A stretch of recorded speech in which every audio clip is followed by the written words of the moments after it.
us bow our heads in the presence of the Almighty. Holy Father, we stand before you as your steadfast and loyal children. God, please be with us. We shall not break faith, nor shall we yield to the evil one. We stand against the spiritual forces of evil in the heavenly realms, and we shall not be afraid or terrified because of them. For our Lord our God goes before us, and he will never leave us or forsake us.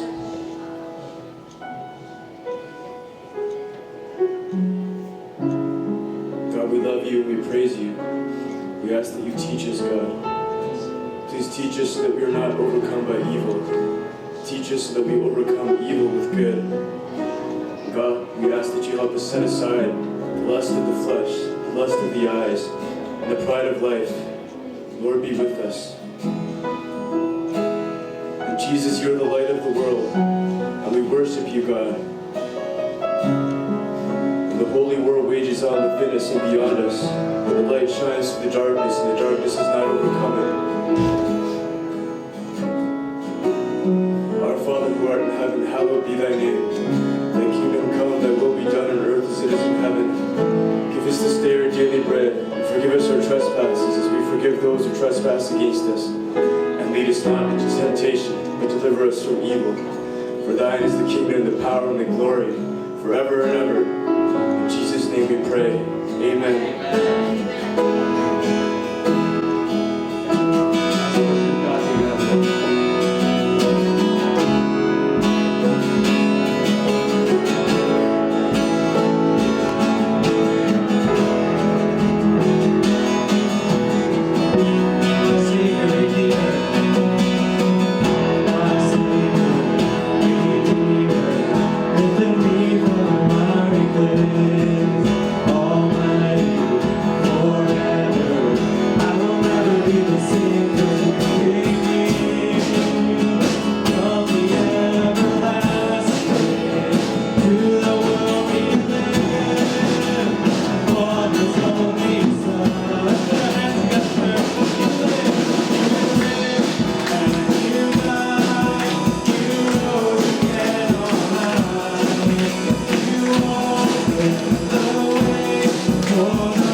cold, I cry in my soul.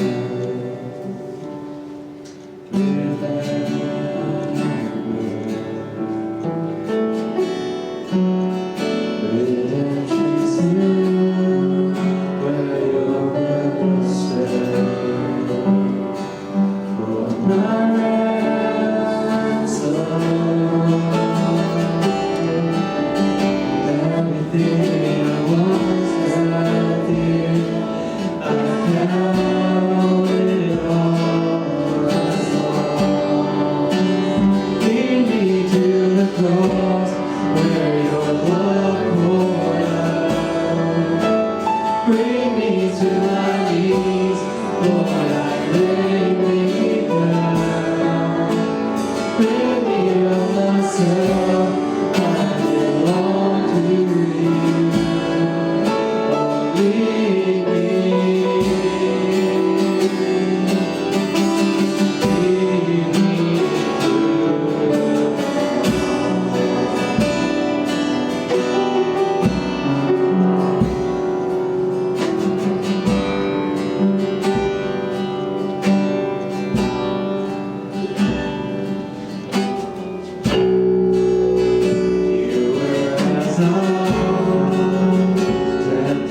Lord, we love you. We thank you. Everything we have is because of you. Without your sacrifice, God, we would be nothing. We would have nothing but eternal death. But because of you, we have eternal life, and we are forever grateful. In Jesus' name we pray. Amen.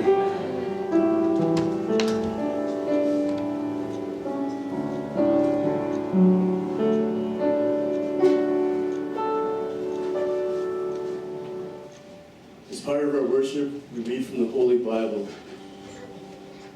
It is the sword of the Spirit, which is the Word of God, so let us read it together.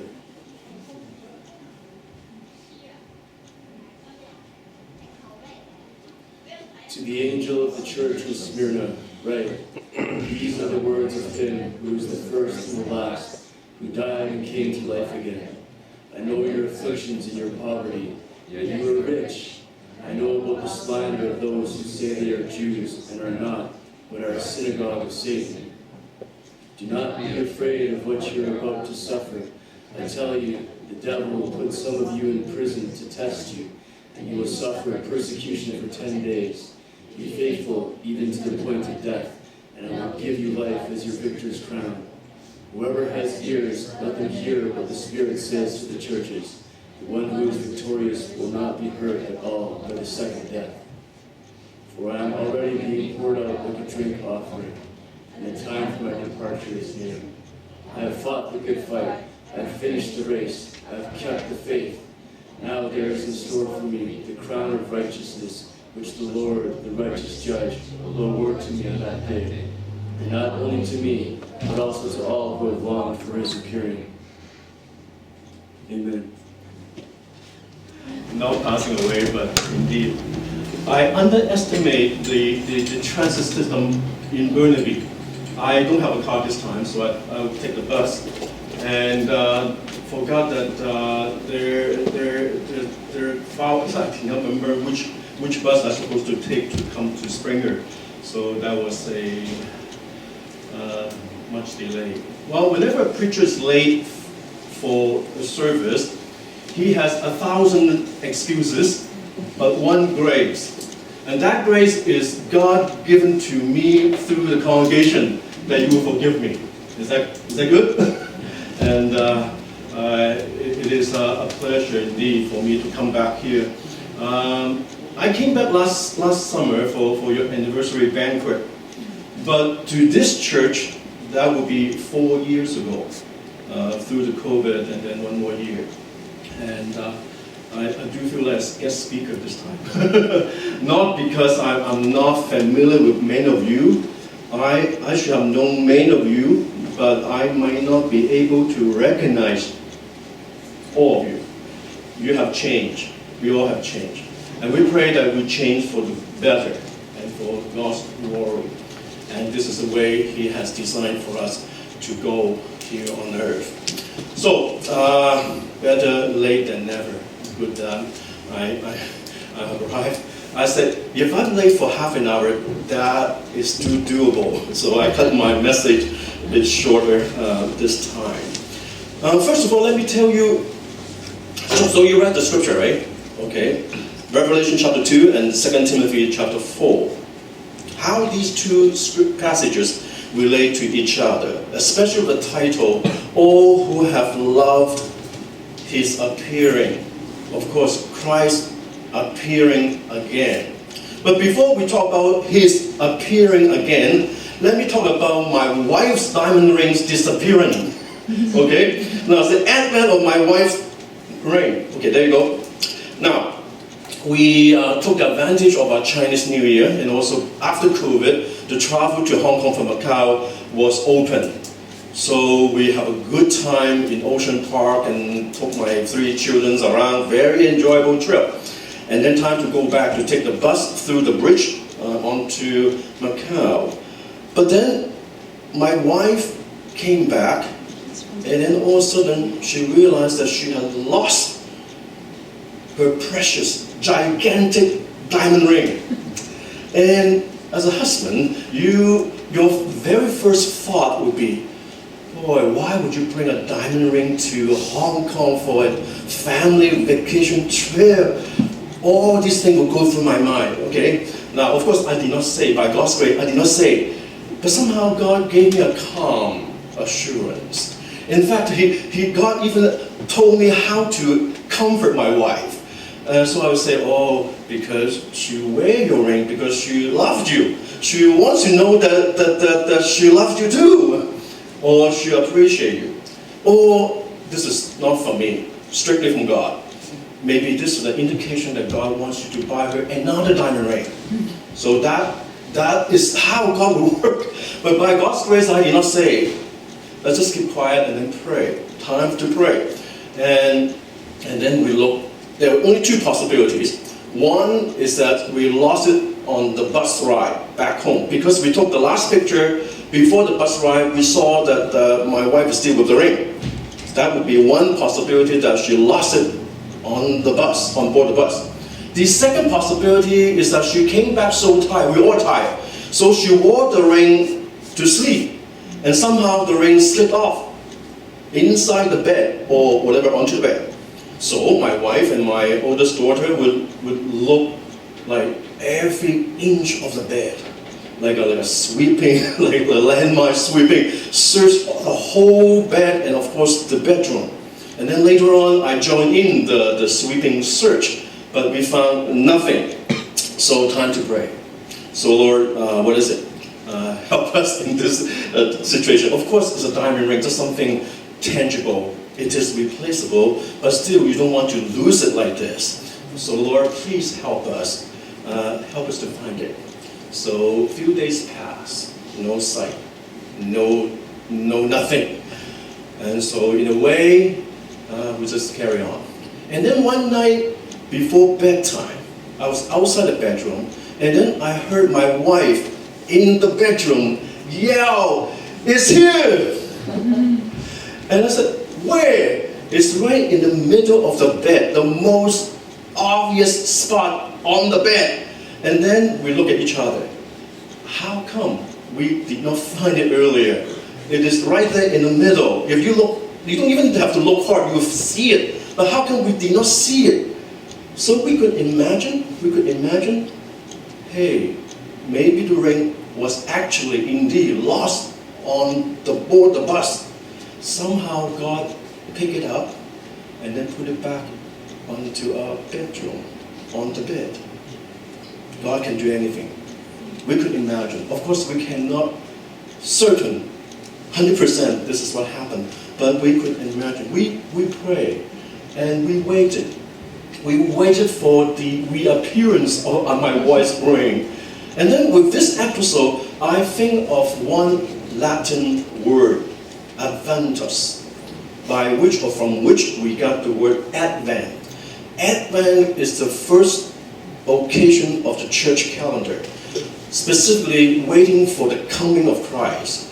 Obviously, the first coming, which is the Christmas, when Jesus was born, that is the Advent we await. But also, Advent also refers to the second coming, or the coming of our Messiah again for His church. So this is something that I have in mind when I was going through the episode finding my wife's ring, the advent of my wife's ring. And this is something we all Christians do, is to wait for not the first coming, but for the second coming. It is all God's grace according to His way, according to His timetable. Our duty is to wait until he comes back. It is clear. However, we live in the city. We live in a fast, instant world, the instant culture. You have instant noodle. Anyone enjoy instant noodle? Cup noodles? You know what? I have my craving once in a while, cup noodle. But you know what? Every time I finish the noodle, I regretted it. It tastes awful. But somehow the urge will come back again. Like we want things fast. We have ATM cash machine. We have all sorts of 7-Eleven, convenience store here and there. We want things fast. Of course, we want to queue up a little bit, but we don't want to wait too long. Now, we, city people, perhaps have to learn something from the farming folks. Okay, anyone have done anything farming? Any green thumbs here? No? You have a plot behind your backyard and then you try to plant something? But that is a small scale. Imagine that you are a farmer. You're actually living in the countryside. So you have to, if you want any fruitful harvest, you have to, there's no other option. You have to do things in right order and in the right time. You have to till the soil, clear the field, sow the seeds, put in the fertilizer and the water, set up repellents against insects and traps against thieves. All in all, then you still need the cooperation of the conducive weather in the sky, and the seasonal rain, and the sunlight, and temperature of the air. Everything, the whole 9 yards. You have to do things in the right order and in the right time if you expect any fruitful harvest. One time we went to Guangzhou, actually Cheng village, Zhengsing, which is about an hour drive away from Guangzhou. So not too far from Hong Kong and not too far from Macau where we started it. And Zhengsing is famous for lychee, you know, like you all tried that lychee. And the time for harvest is usually May or June. So we picked a good month. We went there for May. And we stayed there for almost a week. So I got the chance to see how these farmers live and work day in and day out. Of course, this is a short-term missions. We want to share the gospel too, but we have a chance to stay in the village for almost a whole week. And I could see how disciplined they are. They would wake up early in the morning, do things in right order, like clockwork, every single time, every single day, and they wanted to have fruitful harvest. And one time we went there more than one time. So one time we went there, they did not have the harvest. Actually, they have something.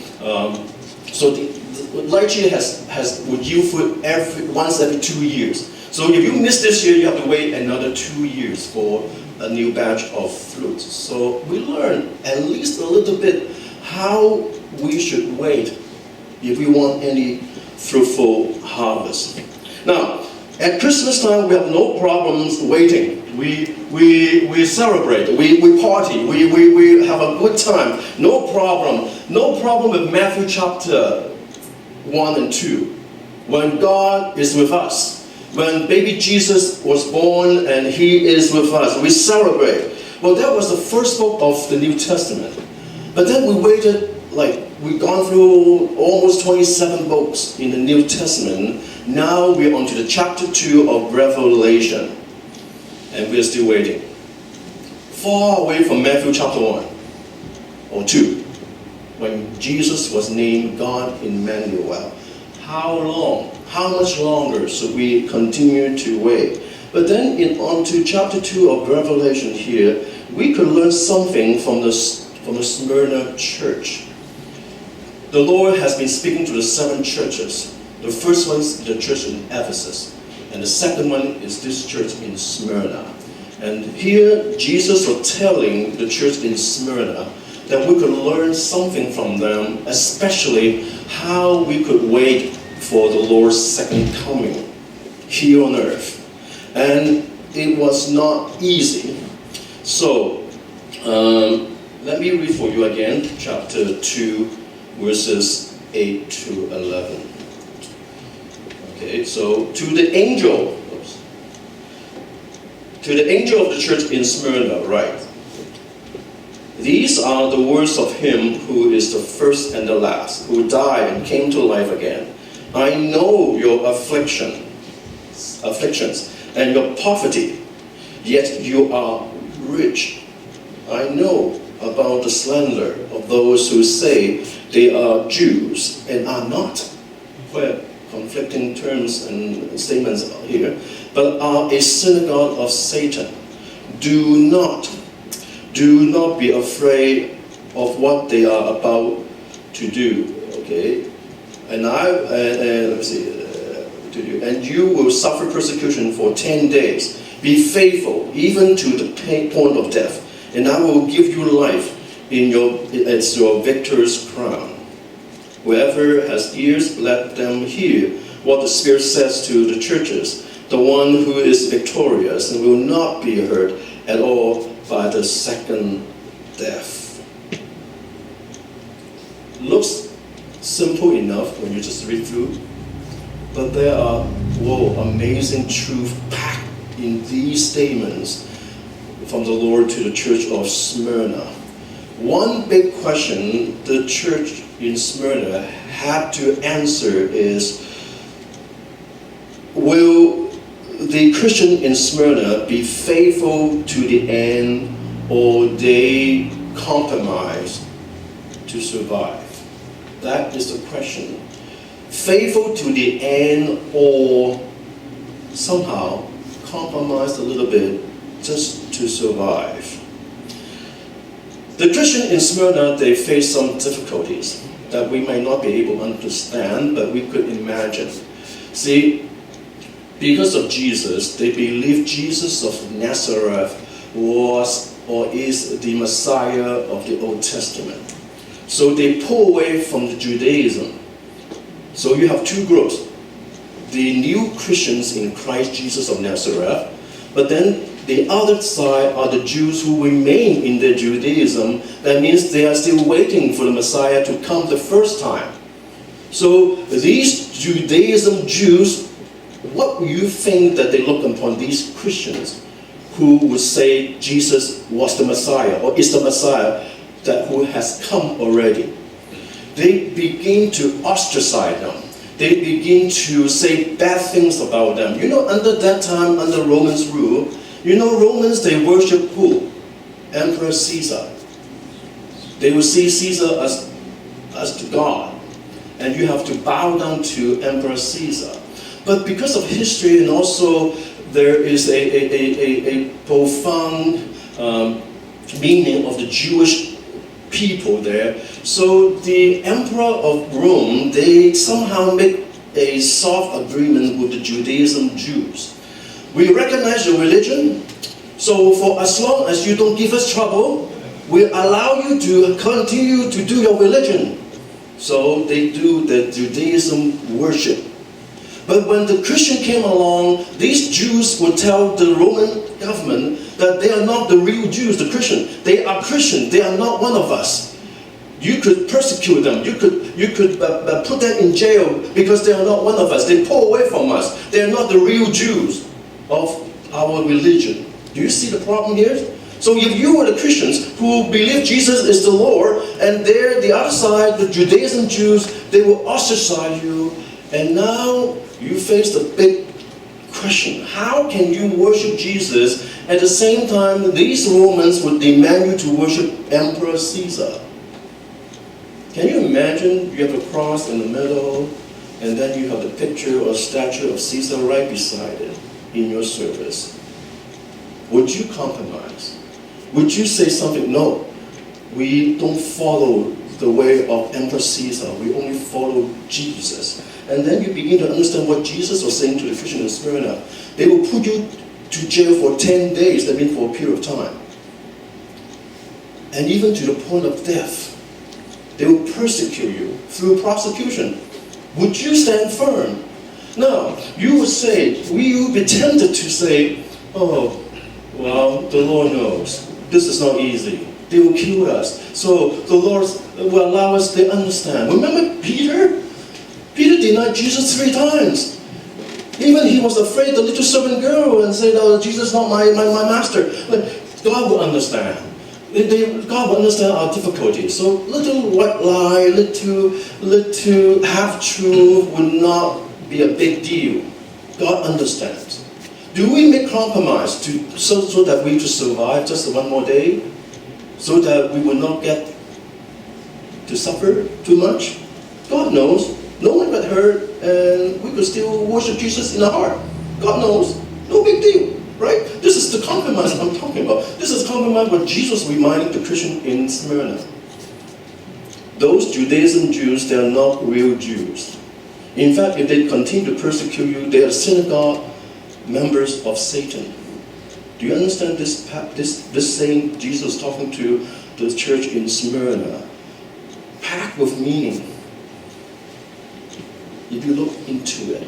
And I ask you, what are the compromises or the traps of compromise that we face now in Vancouver if you want to worship Jesus of Nazareth?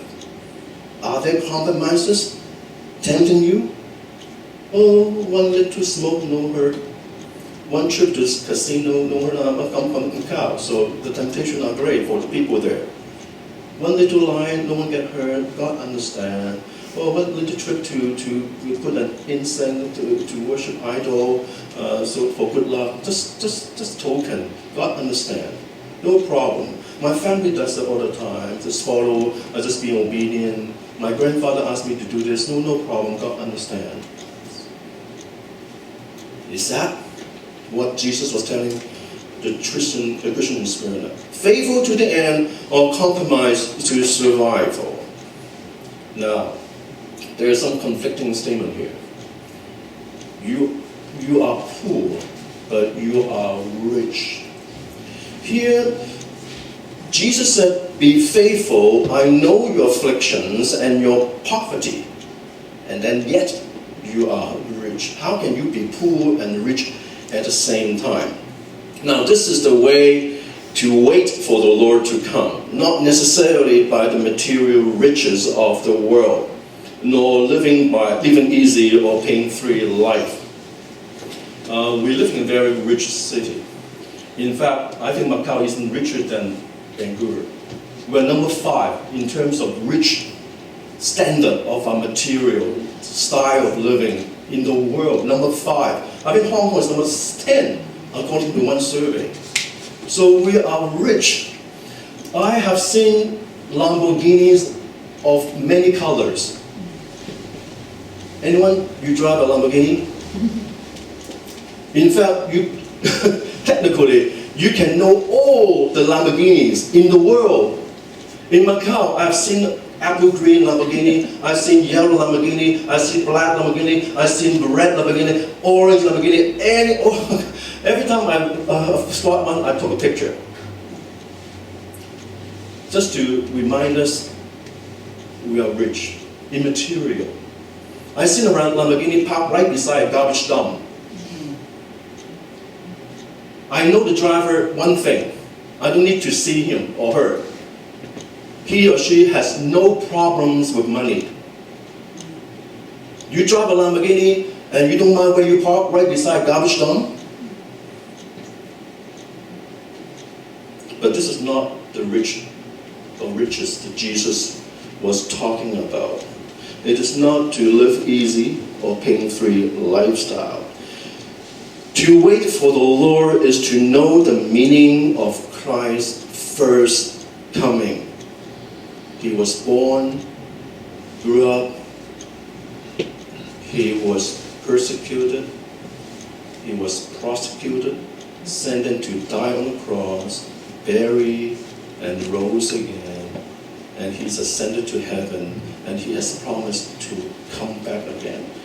The way to wait for the Lord to come is to know the meaning of Christ's first coming, his way to the Roman cross, his resurrection after death, so also to understand the meaning of his second coming, to receive his church unto him at the end of the world. This is how we wait for the Lord, to know the meaning of his first coming, and then also the meaning of his second coming to come. In other words, we are rich because we know and understand the victory in Christ and what it all means. The one who is victorious, we read in this passage, the one with the crown of life will not be hurt at all by the second death in verse 11.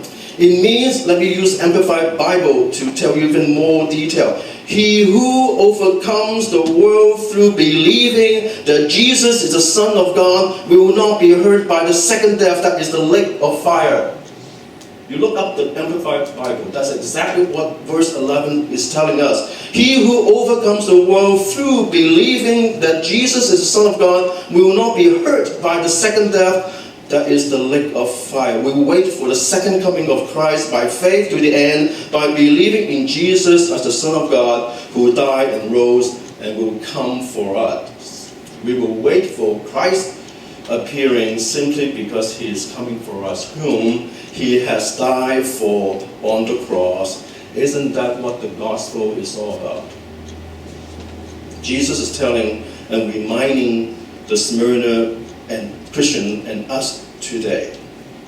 Now, on the other hand, if you indeed own a Lamborghini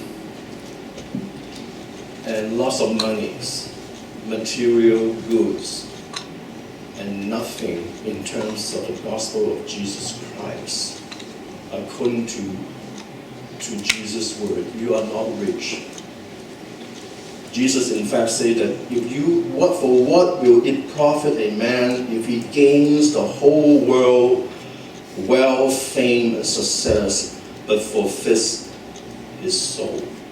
Matthew chapter 16, verse 26. If you are in that category, you are poor in the eye of the Lord.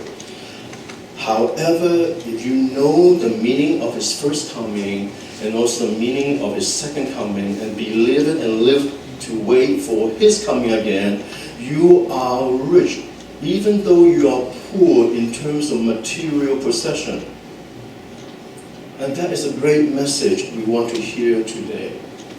Do you believe that Jesus is Son of God who died and rose and is coming back for you?